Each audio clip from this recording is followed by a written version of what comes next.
Hello friends, welcome to SS teaching centre. Friends, आज के इस वीडियो में हम लोग बात करने वाले हैं क्लास 12 के केमिस्ट्री का पहला चैप्टर, जिसका नाम है सॉलिड स्टेट, जिसको हम लोग हिंदी में ठोस अवस्था भी कहते हैं। मेरा नाम है सावन सर और मैं आपको जो है पूरा का पूरा फिजिकल केमिस्ट्री पढ़ाऊंगा। साथ ही साथ हमारे इस यूट्यूब चैनल पे आपको फिजिक्स का भी वीडियो मिल जाएगा। आने वाले समय में मैं कोशिश करूंगा कि अधिक से अधिक सब्जेक्ट्स को मैं कवर कर सकूं, क्योंकि मेरे पढ़ाने का तरीका ज़रा हटकर है।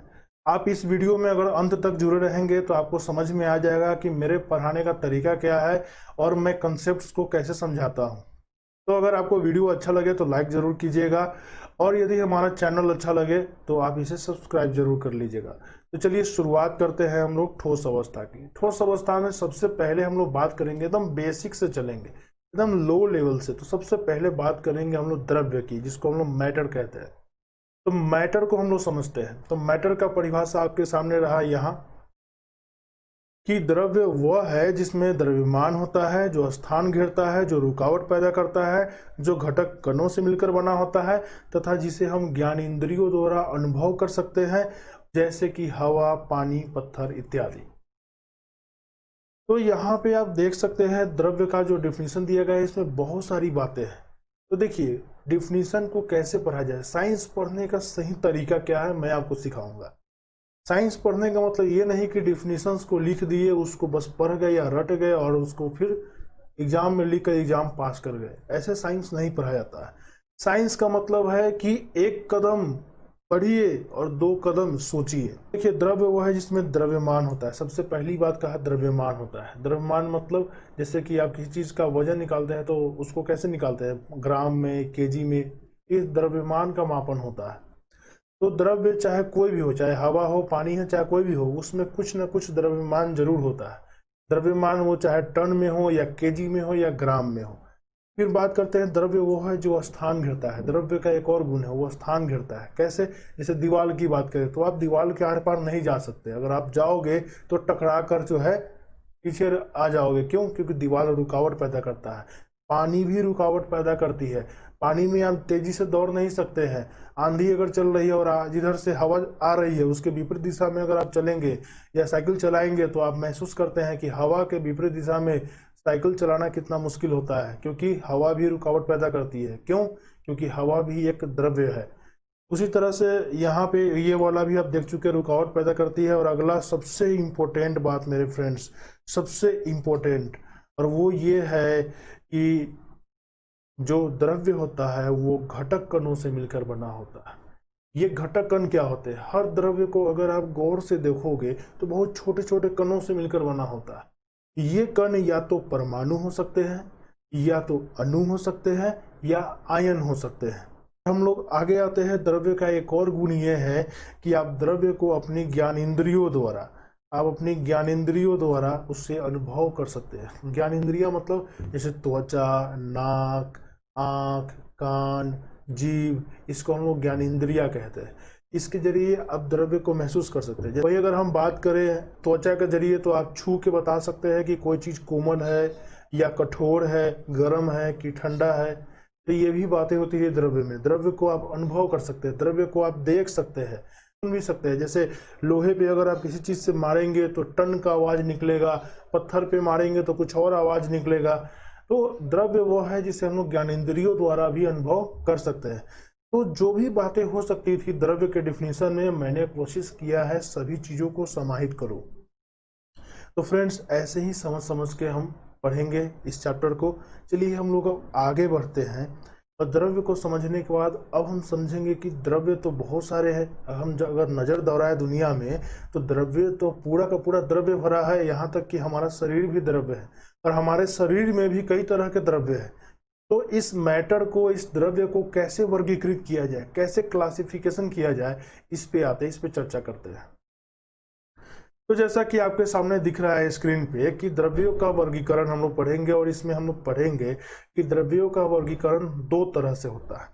पहला है घटक कणों की व्यवस्था के आधार पर, और दूसरा है हमारा द्रव्यों के रासायनिक संगठन के आधार पे। रासायनिक संगठन मतलब केमिकल कंपोजिशन, यानी इसमें कौन कौन से केमिकल कंपोजिशन है, कौन कौन से केमिकल एलिमेंट्स से ये मिलकर बना हुआ है।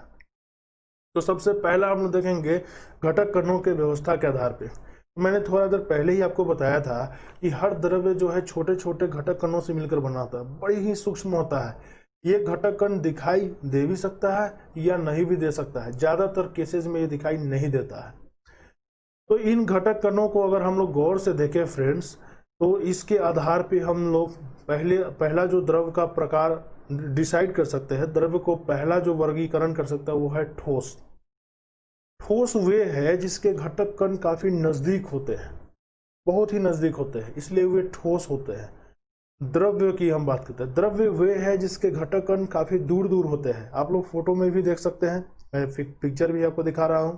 और गैस वे होते हैं जिसके जो घटक कण होते हैं वो बहुत दूर दूर होते हैं, वो स्वतंत्र होते हैं गति करने के लिए। ठोस के जो अवयवी घटक कण है वो गति करने के लिए पूरी तरह से स्वतंत्र नहीं होते, वो बस सिर्फ एसएचएम करते हैं, सिंपल हार्मोनिक मोशन, जो आपने 11th क्लास में पढ़ा होगा। वो अपने माध्य स्थिति के इर्द गिर्द सिंपल हार्मोनिक मोशन करते हैं। द्रव्य के जो अणु हैं या जो उसके अवयवी कण हैं वो भी ज्यादा दूर तक नहीं जा सकते हैं और ना ही नजदीक होते हैं, यानी एक रेंज में होते हैं, इसलिए वे लिक्विड होते हैं, तरल होते हैं, बह सकते हैं। और तीसरा हमारा गैस। तो गैस जैसे कि धुआं आप देखते हैं, धुआं के जो कण है देखते हैं कितनी तेजी से फैलता है। तो ये बेसिक 3 टाइप्स है जो आप बचपन से पढ़ते आ रहे हैं, लेकिन वैज्ञानिकों ने इसके अलावा भी द्रव्य के कुछ और अवस्थाएं भी खोजी है। तो अगला है हमारा चौथा प्लाज्मा। प्लाज्मा के बारे में आप जनरली यूनिवर्सिटी में अगर जाएंगे बीएससी और एमएससी में तो वहां पढ़ेंगे। फिर है बोस आइंस्टीन कंडेंसेट और छठा है फर्मायोनी कंडेंसेट। तो 4 से लेकर 6 तक ये जो टाइप है ये आपको जनरली सिलेबस में नहीं है, मैंने ऐसे ही बता दिया जानकारी के लिए। लेकिन 1 नंबर 2 नंबर 3 नंबर यानी ठोस, द्रव और गैस, ये तीनों आप पढ़ चुके हैं और पढ़ना भी है। और सबसे पहला जो है ठोस, इसी के आधार पे तो आपका चैप्टर बना है सॉलिड स्टेट। तो एकदम बेसिक से शुरुआत कर रहे हैं। तो चलिए हम लोग अब देख लेते हैं कि केमिकल कंपोजिशन के आधार पे हम लोग मैटर्स को कैसे क्लासिफाई करेंगे। तो पहला है एलिमेंट। मैटर्स को अगर आप क्लासिफाई करना चाहते हैं तो पहला मैटर होता है एलिमेंट। अगर केमिकल कंपोजिशन की नज़र से देखें तो एलिमेंट का मतलब होता है जो अपने आप में एकदम शुद्ध होता है, और एलिमेंट जो है सबसे छोटा भाग होता है। ये भी एक तरह का, ये इसके जो घटक कण होते हैं वो परमाणु होते हैं एलिमेंट के। जैसे अगर आपके पास शुद्ध सोना है, प्योर गोल्ड है, उसमें कोई मिलावट नहीं है, तो उस सोना में जितने भी छोटे छोटे कण होंगे, जिन घटक कणों से वो मिलकर बना है, वो सभी के सभी सोना के परमाणु होंगे, जिसको हम लोग AU के नाम से जानते हैं। और उसको आप लोग देख भी सकते हैं पीरियोडिक टेबल में। तो पीरियोडिक टेबल आपके पास होगा केमिस्ट्री में, इसमें जितने भी आपको नाम नजर आ रहे हैं वो सब के सब तत्व है, एलिमेंट है। अगला है हमारा रासायनिक संगठन के आधार पे यौगिक। अगर हम द्रव्य का वर्गीकरण करें तो दूसरा टाइप है यौगिक। यौगिक क्या होते हैं? 2 या 2 से अधिक तत्व मिलकर एक नए तरह के द्रव्य का निर्माण करते हैं, जिसको हम लोग कहते हैं यौगिक। ये भी शुद्ध पदार्थ होते हैं। यौगिक के जो छोटे कण होते हैं, जो सूक्ष्मतम अवयवी कण होते हैं, घटक कण होते हैं, उसको हम लोग अणु कहते हैं। जैसे यहाँ पे आप देख सकते हैं, फोटो में मैं दिखा रहा हूँ आपको, यहाँ पे बहुत सारे ये जो ज्वाइंट आप देख रहे हैं, ये सभी के सभी क्या है? अणु को रिप्रेजेंट करते हैं। और अगला है हमारा मिश्रण। बस केमिस्ट्री के अनुसार अगर देखिए, केमिकल कंपोजिशन के अनुसार तो बस 3 ही तरह के द्रव्य होते हैं, तत्व, यौगिक और मिश्रण, जिसको हम लोग मिक्सचर के नाम से जानते हैं। मिश्रण मतलब कुछ भी मिला दीजिए। मिश्रण कहने का मतलब जैसे आप पानी में चीनी का मिश्रण कर दीजिए। जैसे मकान बनता है तो वहाँ पे सीमेंट, बालू और जो गिट्टी होता है या जो पत्थर होता है, कंक्रीट, उसका मिश्रण तैयार किया जाता है। इसको समझने के बाद फ्रेंड्स अब हम लोग आगे चलते हैं। हमने जो है द्रव्य का वर्गीकरण समझ लिया, अब हम देखेंगे पदार्थ की जो अवस्थाएं होती है। जैसे अभी थोड़ा देर पहले हमने देखा ठोस, द्रव और गैस। तो ये अवस्थाएं निम्नलिखित कुछ बातों पर निर्भर करती है, और वे कौन कौन सी बातें हैं? तो पहला है अंतराण्विक बल। अंतराण्विक बल को देखिए फ्रेंड्स, मैंने यहाँ पे तोड़ के लिखा है अंतराण्विक बल, यानी अंतर जोर आणविक जोर बल, यानी ऐसा बल। अंतर का मतलब होता है बीच में, आणविक मतलब अणुओं के बीच में, और बल मतलब बल, फोर्स, यानी किसी पदार्थ का जो घटक कण है अगर वो अणु है तो उन अणुओं के बीच में कुछ अंतराण्विक बल लगते हैं। इस अंतराण्विक बल के प्रकृति और इसकी प्रबलता के आधार पर पदार्थ की अवस्थाएं डिपेंड करती है। जैसे ठोस के घटक कणों का जो अंतराण्विक बल होता है वो बहुत ज्यादा होता है, उसके अणु एक दूसरे से काफी आकर्षित होते हैं, काफी चिपके रहते हैं, इसी कारण से वे लोग ठोस होते हैं। और वहीं बात करें अगर हम तरल की यानी कि द्रव यानी लिक्विड की, तो उसके जो घटक कण होते हैं, जो अवयवी कण होते हैं, उनके बीच का अंतराण्विक बल थोड़ा कमजोर होता है, जिसके कारण से उसके अणु जो है फ्लो कर सकते हैं, इधर उधर थोड़ा चल सकते हैं, इस कारण से वे लोग तरल बन जाते हैं। और अगर वहीं हम बात करें गैस, तो गैस के अणुओं के बीच का अंतराण्विक बल सबसे कम होता है। तो इसको आप देख सकते हैं, पहला ये है। दूसरा है हम पदार्थ की जो अवस्था है वो अवयवी कणों की ऊष्मीय ऊर्जा जो है, उसका जो अवयवी कण का ऊष्मीय ऊर्जा है उस पर भी निर्भर करता है। अवयवी कण की जब भी हम बात करें तो वो होता है परमाणु, अणु और आयन।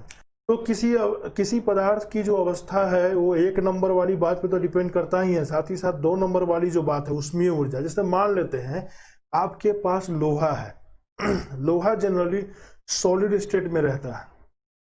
आपके घर में जो लोहे का रॉड है वो जनरली ठोस अवस्था में रहता है, लेकिन जब आप उसको गर्म करोगे, यानी जब आप उसको गर्म करने का मतलब जब आप उसको ऊष्मा दोगे, हीट दोगे, तो धीरे धीरे वो लाल हो जाता है। और बहुत ज़्यादा अगर ऊष्मा उसको दिया जाए, हजारों हजार डिग्री सेल्सियस से यदि टेम्परेचर पहुंच जाए, तो आप पाएंगे कि लोहे का वो जो रॉड जो काफ़ी सॉलिड था, अब वो धीरे धीरे पिघल रहा है, लिक्विड बन रहा है। तो ये कैसे हुआ? ये हुआ ऊष्मीय ऊर्जा के कारण। तो यहाँ पे अवयवी कण यानी परमाणु, अणु और आयन को आप ऊष्मीय ऊर्जा दे रहे हैं, और इसके कारण उसका जो अवस्था है पदार्थ का वो बदल गया है। बर्फ को ही ले लीजिए, बर्फ पानी को एकदम बहुत ठंडा कर दिया जाए, यानी उसमें से ऊष्मा की मात्रा निकाल ली जाए। ठंडा करने का मतलब उसमें से ऊष्मा की मात्रा निकल गई, तो उसके जो अणु है पानी के वो काफी नजदीक आके क्रिस्टल बन जाते हैं बर्फ के। उसके बाद अगर फिर उसको बाहर निकाल के रूम टेम्परेचर पर रख देंगे तो वातावरण से ऊष्मा लेकर वो बर्फ धीरे धीरे गर्म होकर फिर पानी में बदल जाएगा। देखिए अवस्था बदल गया, ऊष्मीय ऊर्जा के कारण वो बर्फ से पानी बन गया, यानी ठोस से द्रव बन गया। और फिर यदि उसको और हीट किया जाए, अगर स्टोव पे डाल के या चूल्हे पे डाल के अगर पानी को गर्म करे, खौलाए और खौलाते रहे, तो हम पाएंगे कि धीरे धीरे सारा का सारा पानी भाप बन गया, यानी गैस अवस्था में चला गया। तो ऊष्मीय ऊर्जा भी पदार्थ के अवस्था के निर्माण में काफी अहम भूमिका निभाता है। तो यहाँ हमने 2 चीजें देखा, हम लोगों ने बेसिक से सभी बातों को समझा। अगर आपको वीडियो अच्छा लगता है तो लाइक और सब्सक्राइब जरूर कीजिएगा। और यहाँ जब हम बात करते हैं परमाणु की, तो छोटी सी एक और बात समझा देता हूँ। परमाणु जैसे ये मैंने यहाँ आपके सामने एक फोटो दिखाया है, ये जो है ये आपका परमाणु है, लिथियम एटम। परमाणु विद्युतः उदासीन होते हैं। तो यहाँ आप देख रहे हैं अगर किसी पदार्थ का अवयवी कण अगर परमाणु है तो वो कुछ इस टाइप का होगा। वही अगर हम बात करें किसी परमाणु से, उसके नाभिक, इसको कहते हैं नाभिक, ये वाला जो आप देख रहे हैं, तो उसके नाभिक से तो प्रोटॉन को निकालना बड़ा मुश्किल है, लेकिन इलेक्ट्रॉन को कई मेथड से बड़ी आसानी से निकाल सकते हैं। सबसे आसान मेथड है रगड़ के, सब मैं फिजिक्स में पढ़ाऊंगा। तो जैसे यहाँ आपके पास लिथियम परमाणु था, हमने क्या किया, इस वाले परमाणु से 3 इलेक्ट्रॉन में से 1 इलेक्ट्रॉन निकाल दिया। क्योंकि इलेक्ट्रॉन निगेटिव चार्ज वाले कण होते हैं और प्रोटॉन पॉजिटिव, तो इसमें इस निकाले गए इस एटम में अगर आप देखेंगे तो ये आयन बन गया। यहाँ पे 3 प्रोटॉन है और 2 इलेक्ट्रॉन है, यानी 3 प्लस है और 2 माइनस है। अगर इसको आप मिलाओगे तो फाइनली 1 प्लस बचेगा। तो इसलिए यहाँ पे जो है मैंने यहाँ Li+ लिखा है। तो आप समझ जाइए, इसको हम लोग कहते हैं आयन, यानी जो भी एलिमेंट हो या जो भी पदार्थ होगा जिसपे इस तरह से चार्ज चढ़ा हुआ हो तो उसको हम लोग आयन कहते हैं। फिर आगे हम बात कर लेते हैं, आपके सामने एक और छोटा सा मैं उदाहरण दे रहा हूं। अगर हम अणु की बात करें तो जैसे अणु इस तरह के होते हैं, वो घटक कण कुछ इस तरह के होंगे। तो अणु में जैसे ये जल का अणु है आपके सामने, जैसे ये लाल वाला ऑक्सीजन है, ये आसमानी कलर वाला ये हाइड्रोजन है। तो इस तरह से आप देख सकते हैं। तो अवयवी कण का मतलब होता है परमाणु, अणु और आयन। यही 3 बात, जब भी मैं अवयवी कण का नाम लूंगा, इस शब्द का प्रयोग करूंगा, आपको ये तीनों बात समझ लेना है कि यही तीनों बात है।